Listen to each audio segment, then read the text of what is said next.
school So today. I mean, the option that we thought about this person, I did, or, and what they're saying is that We'll see if that was a mistake. and our proposal it's a report that has it.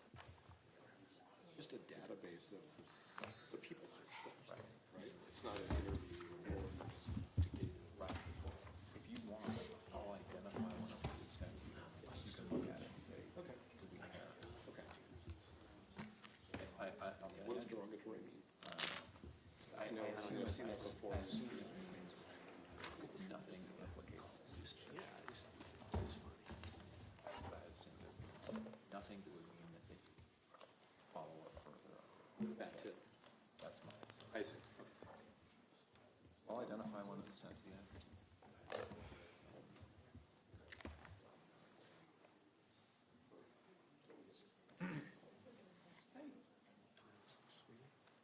You'll remember one day.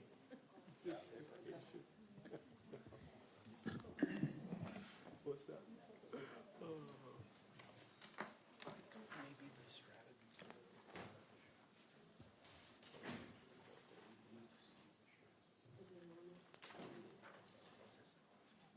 For sure.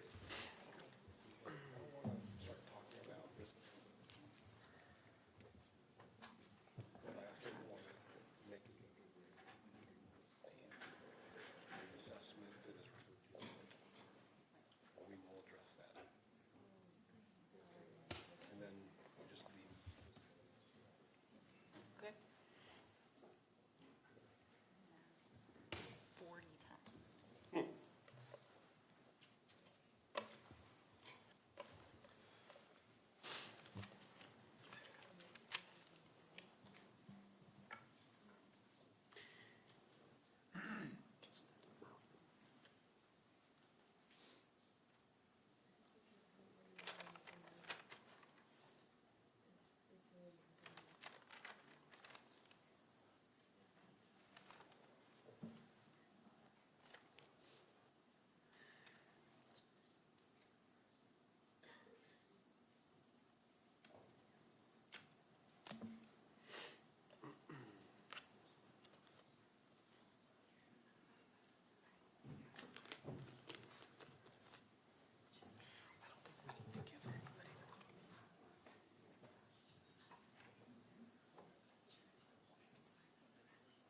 I kind of assume.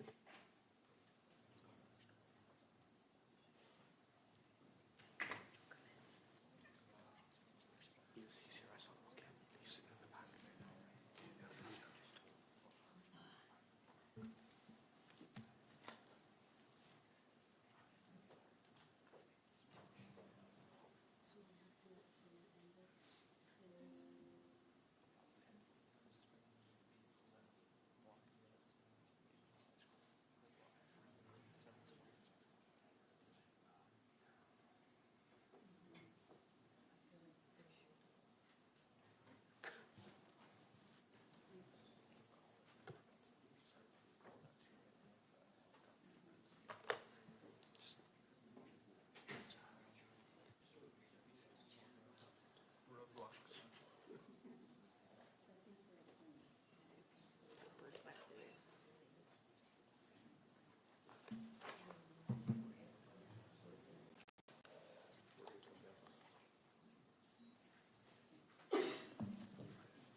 Please be seated.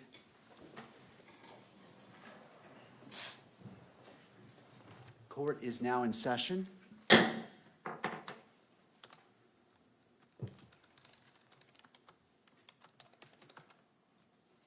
Counsel, if you could enter your appearances, please. Your Honor, Christopher Ballard, Ryan McBride, Chad Grunander, and Lauren Hunt on behalf of the state. Good afternoon. Good afternoon, Your Honor. Kathy Nestor, excuse me, Richard Novak, Stacy Visser on behalf of Mr. Robinson. Good afternoon. Good afternoon, Your Honor. Jeff Hunt and David Ryman appearing on behalf of the media interveners that are identified in our motion papers. Good afternoon. Michael Judd, Your Honor, Parsons, Bailey, and Latimer, on behalf of another set of media interveners also identified in the briefs.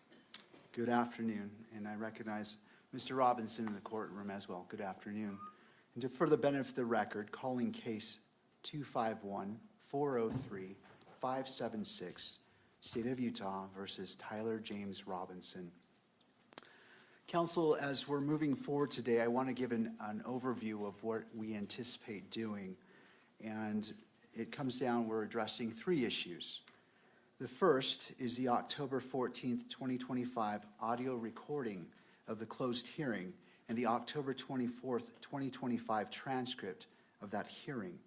The second is the state's motion to amend or clarify the publicity order, commonly known or referred to as the gag order. And finally, the motion for limited intervention and request for notice of motions to close, seal, or reclassify, and which has been filed by the media organizations and by counsel who are present today. So as we begin, the first part is we'll begin by addressing the October 14th audio recording and the October 24th transcript. This portion of the hearing will be closed so that I may hear from the parties regarding which portions of the recording the record should remain sealed. All members of the public and the press will be excused, and the hearing will not be broadcast. This is because I need to hear what should or should not be sealed or protected, and it would not benefit to have everyone listen to what should be sealed.